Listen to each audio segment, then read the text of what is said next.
This may be advanced astrology, but I'm going to give it a go. Somebody asked me on my live stream, what is the best and worst nodal synastry? So if you're with someone and you two have different nodal journeys, the north node or the south node, like what are the best ones and what are the least favorable ones? Okay.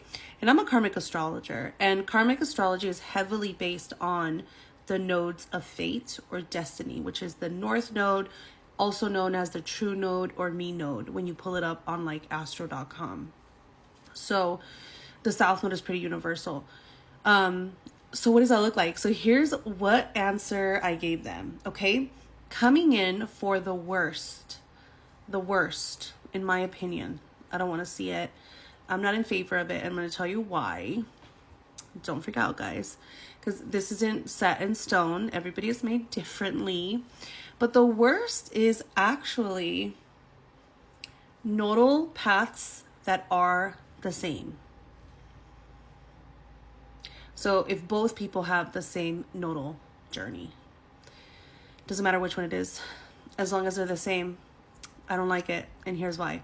Say, for example, that two people have the same south node in Leo, south node in Libra, south node in Aries. Again, it doesn't matter the sign, but that has to do, the nodal journey has to do with your blind spots, your struggles, the comfort zones that you're trying to leave. And I always say that 50% of the ego lives in the south node. So when you have two people that have the same nodal journey, it actually creates a lot of more stuck energy because you two cannot help each other. You two are trying to figure out the same blind spot, the same karmic crisis. So you do not have anything to really offer one another as far as troubleshooting. Okay. If you were to age out and date somebody even a year older or below, then that person looks at your blind spots like it's nothing. It's not a big deal. They don't have the same blind spots as you do, so they can offer nonchalant support. Like it's not out of their way to be like, oh yeah, why don't you try this perspective? Like that's not a big deal. And they could just it'll slide off of you when you have someone. But when you come to two people that have the same nodal paths and you have a problem, it becomes a huge problem, because now not only is it a blockage for you, it's a blockage for them. And in a relationship, you now have a huge dent to fill, which could make the karma or the responsibility feel even heavier. I guess you could say on the bright side, it does provide companionship. So you have a person who will understand your pains and your woes forever and on because they have the same ones. So picture this as two people who have to climb the same mountain, but they cannot tell each other the cheat codes. And all they could do is suit up, put on their tools and all their stuff. And it's like, ready, set, let's go. I'm going to root you and then root myself. And you just got to figure it out. But we cannot help each other because I don't have the answers like you don't. Also, something else that becomes really hard in these relationships is that personal development is enormously important. And they don't give each other the space and time to do that. So what a person would need to get the answers is to go on their own and live life and discover things for their own. And they could be on a different timeline, on a different pace. And when they bring that information back to the other person, if the person is not ready, that's it, done. Another thing with this, like I have so many, but another thing with this, another issue with this is that if you have the same nodal axis, you're 1 year apart or none, you're the same age.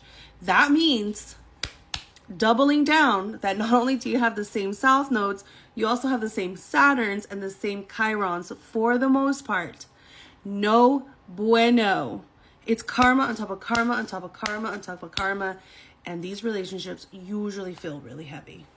And now for my most favorite, which it could be a little bit confusing. So I drew something for you guys. Okay.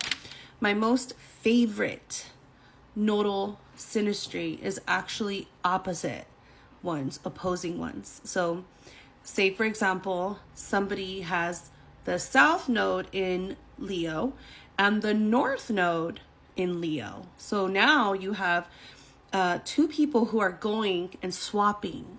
Okay, I like this. I like this because it becomes So easy. If both people are wanting to help each other, then it becomes so easy. Now there's pros and cons here, so let me explain to you. This is a diagram, but we have the Leo North Node acting as summer, the weather, and then we have the Aquarius North Node acting as winter weather. Okay, so when a person is doing an exchange, these two people come to the middle and they meet, and this one is dressed for summer. That means tank top, sandals. And this one is dressed for winter, a whole winter outfit. I don't know what they are. I don't live in the winter space. Then they come up to a problem. I need to go that way, where you came from, but I don't have clothes. And then the other one says the same thing. I need to go to summer, but if I go with my suits of winter, I'm going to overheat. And so because they technically don't know the attire of where they're going, they would normally have to figure it out on the way. So as they go, the winter guy realizes that he's getting hotter and hotter, and he has to take some clothes off, but it's still kind of like pretend that it's really hard to discover that you have to take your clothes off. And so it becomes a journey. But when the other person who has been there, it's like, I know exactly what you need. Here, you could take it. So here is the possibility of them just swapping, like, you know what, take all this shit, I don't want it, I'm trying to get away from this world and I need this really, really bad, and we could just do an exchange. When there is trust, those kind of relationships are out of bounds. It creates like a destined divine structure, indestructible, almost like you have a cosmic empire. Shadow sides is that both people have to be ready for it, because if they're not, then it gets competitive and it gets jealousy comes up, because it's like, oh, why do you get to go to winter? That's my favorite outfit, and I'm gonna keep wearing winter because I can and I look good in it, and I have 18 PhDs wearing winter. Fuck you, and you don't do it. It can create that. I would kind of say like that happens in women, not so much in like romantic relationships, but it's happened. But if you can figure it out, it is a cheat code. It's a living human cheat code in a partnership. And you guys not only share each other's tools, you actually burn through a lot of karma, because the number one way of getting rid of karma is giving it away or teaching it to somebody. That's how you get rid of your karma. That was a fun question. Let me know if you have any more. I'll share anything that I know. Drop it in here.